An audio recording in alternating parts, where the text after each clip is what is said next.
শ্রীকৃষ্ণ বলেছেন, অহংকার মানুষকে অন্ধ করে, আর অন্ধ মানুষ পথ হারায়। যে মানুষ নিজের ক্ষমতা নিয়ে গর্ব করে, নিজের জ্ঞানকে সর্বোচ্চ মনে করে, সে শোনার ক্ষমতা হারায়, আর শেষ পর্যন্ত নিজেরই ক্ষতি ডেকে আনে। শ্রীকৃষ্ণ আরও বলেছেন, অহংকারে জ্ঞান হারিয়ে যায়, জ্ঞান হারালে বুদ্ধি নষ্ট হয়, আর বুদ্ধি নষ্ট হলে মানুষ নিজেই নিজের শত্রু হয়ে যায়। যখন তুমি ভাবো, আমি আছি, ঠিকই আছি, আমার ভুল নেই, ঠিক সেই মুহূর্তেই পতন শুরু হয়ে যায়। ভগবান শ্রীকৃষ্ণ এখান থেকে শিক্ষা দেন, যে মাথা নত করে, জ্ঞান তার দিকে ঝুঁকে আসে। যে নিজেকে বড় ভাবতে থাকে, সে ধীরে ধীরে ভিতর থেকে ফাঁকা হয়ে যায়।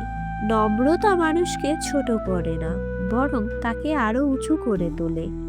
অহংকার ছেড়ে দাও, কারণ বিনয়ের পথেই ঈশ্বরের আশীর্বাদ নামে।